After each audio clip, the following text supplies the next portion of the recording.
Assalamualaikum warahmatullahi ta'ala wabarakatuh.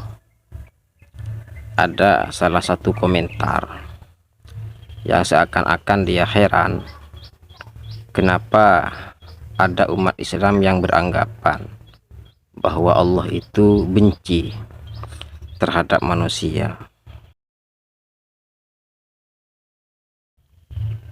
Jangan heran, jangankan bagi mereka Allah itu benci terhadap manusia, sesuatu yang lebih ekstrim bagi kelompok radikal itu bisa saja terjadi.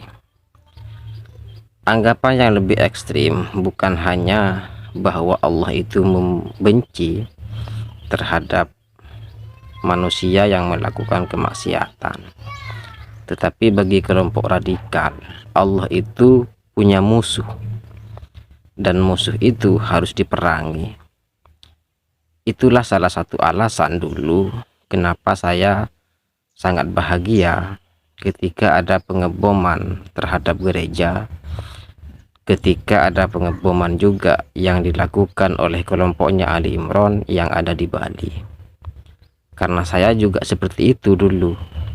Saya beranggapan bahwa yang dibom oleh Ali Imron itu adalah musuh-musuh Allah. Karena mereka itu adalah musuh-musuh Allah, maka tidak apa-apa kalau dibunuh. Darah mereka itu adalah halal. Jadi jangan heran kalau ada umat Islam yang beranggapan bahwa Allah itu membenci terhadap pelaku kemaksiatan. Jangankan hanya itu, pandangan bahwa Allah itu punya musuh itu sudah hal yang biasa di kalangan orang-orang yang radikal. Kalian ingat tidak masa-masa di mana perjuangan Habib Rizik itu sedang naik daun dulu? Pada saat itu Habib Jindan berceramah di istana, kemudian ada yang mengkritik bahwa Habib Jindan sedang melemahkan perjuangan Habib Rizik. Dan Habib Jindan seakan-akan lebih membela musuh-musuh Allah dibandingkan dengan tentara-tentara Allah. Pada saat itu Habib Jindan bukan hanya dikritik, tetapi seolah-olah dikerdilkan keilmuannya dan dianggap tidak selevel dengan Habib Rizik. Nah, makanya kalau ada para politisi yang berkomentar di TV One bahwa paham radikalisme itu tidak ada di Indonesia, mereka tidak tahu apa-apa.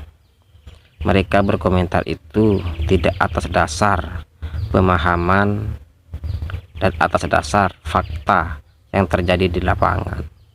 Mereka berkomentar itu demi kepentingan politik, demi kepentingan mereka ingin meraup suara dari semua elemen umat Islam, baik itu yang radikal maupun yang tidak radikal.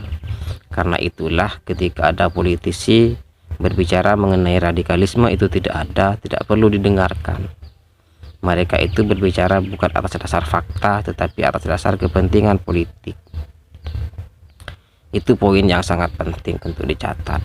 Jadi sekali lagi teman-teman, gak usah heran kalau ada umat Islam yang beranggapan bahwa Allah itu benci terhadap manusia, dan bahwa Allah itu punya musuh yang disebut sebagai manusia. Itulah alasan kenapa umat Islam itu, sebagian dari umat Islam di Indonesia tidak mau menerima tafsir bahwa orang non-muslim itu boleh menjadi pemimpin. Kenapa kemudian anggapan bahwa non-muslim itu tidak boleh jadi pemimpin? Salah satunya adalah la tattakhidhu aduwi wa aduwakum awliya. Janganlah kalian jadikan musuhku dan musuh-musuh kalian sebagai pemimpin. Itu artinya mereka masih menafsirkan ayat-ayat itu terkait dengan musuhku dan musuh kalian itu sebagai makna hakikat, bukan sebagai makna majaz. Kalau kalian melihat berbagai video yang saya upload di awal-awal saya bikin konten, saya lebih banyak mengkritisi Ustadz Idrus Romli. Gara-gara Ustadz Idrus Romli berpandangan bahwa semua orang kafir yang hidup di zaman sekarang ini tidak ada yang statusnya dhimmi, semua orang kafir yang hidup sekarang ini statusnya sebagai harbi semua.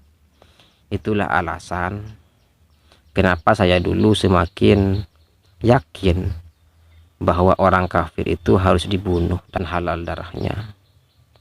Dan itulah alasan juga kenapa sekarang ini saya lebih sering mengkritisi Ustadz Idrus Romli, sekalipun Ustadz Idrus Romli itu adalah orang NU juga. Sekian dari saya. Assalamualaikum warahmatullahi taala wabarakatuh.